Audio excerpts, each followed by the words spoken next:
آپ یقیناً یہ سوچتے ہوں گے کہ امریکہ کا صدر ڈونلڈ ٹرمپ جو ہے کبھی کہتا ہے کہ آج ایران کے ساتھ امن معاہدہ ہو جائے گا، کبھی کہتا ہے 2 دن بعد ہو جائے گا۔ جب وہ کہتا ہے آج معاہدہ ہو جائے گا تو ساری دنیا کو پتہ ہوتا ہے کہ ایران کا ڈیلیگیشن تو ابھی پاکستان پہنچا ہی نہیں تھا۔ ڈونلڈ ٹرمپ کہہ رہا تھا نہیں آج ہی معاہدہ ہو جائے گا۔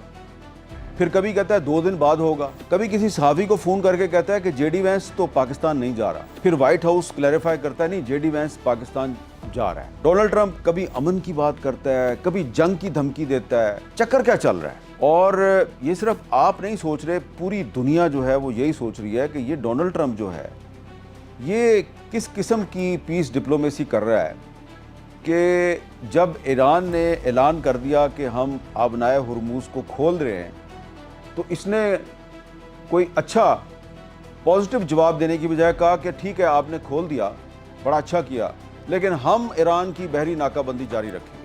تو اس طرح تو پیس ڈپلومیسی نہیں ہوتی۔ تو یہ ڈونلڈ ٹرمپ آخر چاہتا کیا ہے؟ تو یہ جو بہت سے سوالات ہیں اس پر اب امریکی میڈیا میں، برٹش میڈیا میں اور پوری دنیا کے میڈیا میں بہت سی خبریں اور انویسٹیگیٹو سٹوریز جو ہیں وہ گردش میں آ چکی ہیں۔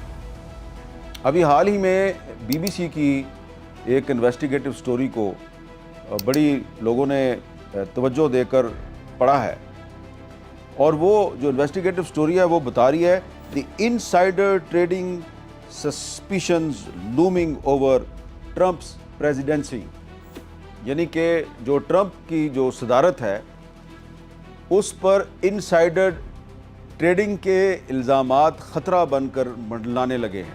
بی بی سی نے بتایا ہے کہ یہ جو ایران کے خلاف امریکہ اور اسرائیل کی جنگ ہے، اس جنگ میں بہت سی شرطیں لگائی جا رہی ہیں، اور وہ جو شرطیں ہیں ان سے لوگ لاکھوں کروڑوں ڈالر کما رہے ہیں۔ اور آپ کو ہم نے پہلے بھی بتایا تھا کہ یہ جو جنگ ہوتی ہے نا، اس کو دنیا میں ایک بزنس کے طور پہ بھی لیا جاتا ہے۔ خاص طور پہ امریکہ جب بھی کوئی جنگ شروع کرتا ہے تو امریکہ کی اس جنگ سے جو اسلحہ بنانے والی کمپنیاں ہیں وہ اربوں کھربوں ڈالر کماتی ہیں۔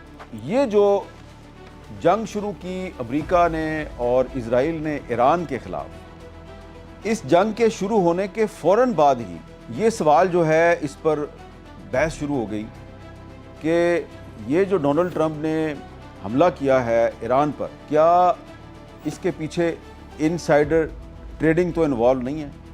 اور پھر آپ نے دیکھا کہ سٹاک مارکیٹس جو ہیں دنیا بھر کی وہ بھی اوپر نیچے ہوئی۔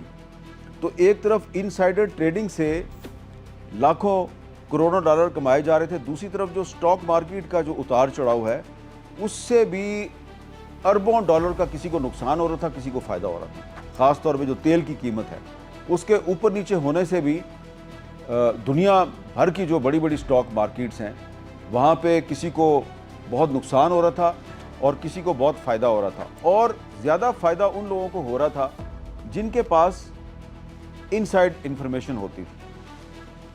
اب مجھے جو ہے اس معاملے پر خبر اس طرح ملنی شروع ہوئی کہ کچھ لوگوں نے مجھے خود بتایا کہ پاکستان کی جو سٹاک مارکیٹ ہے اتنی بڑی نہیں ہے لیکن کافی ایکٹیو سٹاک مارکیٹ ہے۔ انہوں نے بتایا کہ جی یہ جو ایران کے خلاف امریکہ اور اسرائیل کی جنگ ہے، تو اس جنگ کی وجہ سے جو سٹاک مارکیٹ میں جو اتار چڑھاؤ آ رہا ہے تو اس سے بہت سے لوگوں کے پیسے ڈوبے ہیں، لیکن بہت سے لوگوں کو فائدہ بھی ہوا ہے۔ اور پھر یہ جو اس پاکستان میں جو ایران اور امریکہ کے مذاکرات کا پہلا راؤنڈ ہوا تھا، ان مذاکرات کو کور کرنے کے لیے جو بہت سے غیر ملکی صحافی یہاں پہ آئے تھے، جن میں بڑی تعداد امریکی اور یورپی صحافیوں کی بھی تھی، ان سے ہم نے پولی مارکیٹ کے بارے میں سنا۔ یعنی کہ ہمیں بتایا گیا جی کہ نیو یارک میں ایک پولی مارکیٹ ہے اور وہاں پر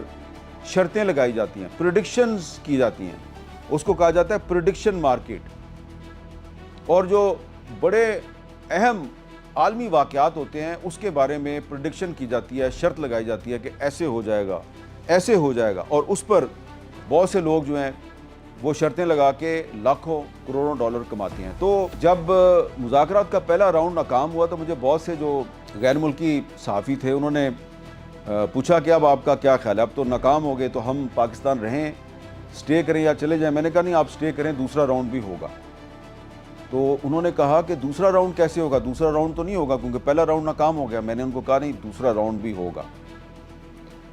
وہ 2-3 دن گزرے تو ان میں سے ایک صحافی جو ہے اس نے مجھے کانٹیکٹ کیا اور اس نے کہا کہ آپ صحیح کہہ رہے تھے، دوسرا راؤنڈ ہو رہا ہے، اور ڈونلڈ ٹرمپ نے کہا ہے کچھ صحافیوں کو فون کر کے کہ دوسرا راؤنڈ ہونے والا ہے، تو آپ کی تو خبر صحیح ثابت ہوئی۔